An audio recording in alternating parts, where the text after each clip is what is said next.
Okay, can you start by introducing yourself for me, please? Yes, hello, I'm Sarah Lay. I'm an e-content officer at Derbyshire County Council.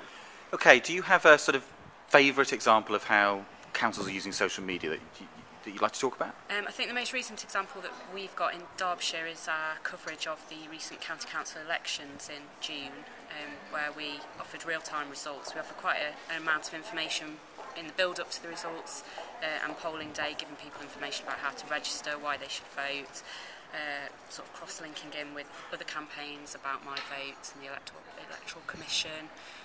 And then on results day we offered real-time results on our website, through Twitter and through a dedicated Facebook page. Now, traditionally this is what we would expect your press office to do to the media to then do to us.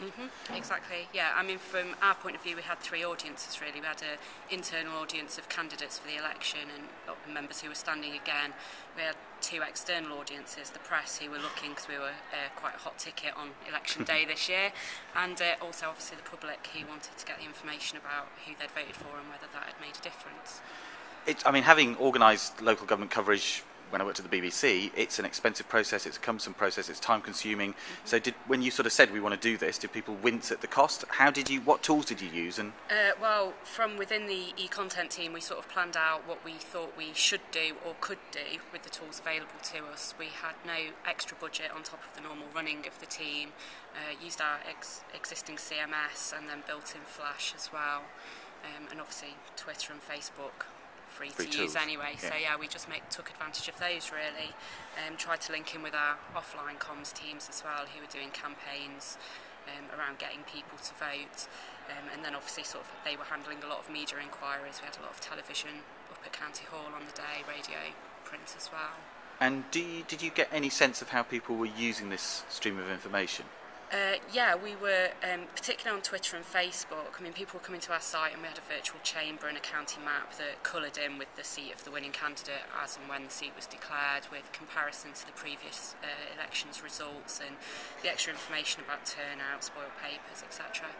Twitter and Facebook they were using more to just sort of check in and see what the latest result was, but also to communicate with us, particularly on Twitter, to ask questions about when's this result due, or how has this changed, have you got extra information about this? And on Facebook they were conversing with each other as the results were posted, making comments about, congratulating the winning candidate, or maybe expressing the opposite view in some cases, but also talking about what this meant, whether the council had changed control, what that might mean for Derbyshire as well.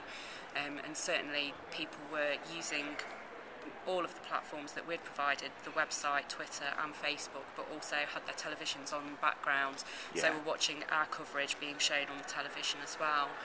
So they were really using different streams, but found that through ours they could actually communicate back with us rather than just being a passive observer of what was going on. Brilliant. And internal response to it? The winning members are very pleased. Said that it looked very nice on the day. Obviously it's given us some really positive coverage. We were featured on all of the main news networks on results day, so Channel 4, ITN, BBC, Sky News. We've had a lot of press coverage afterwards as well, so I think they're quite pleased that we did a good job and have sort of gave them good service as well as good service to the public. Brilliant. Well, congratulations. Thank you. Thanks, Sarah. No worries.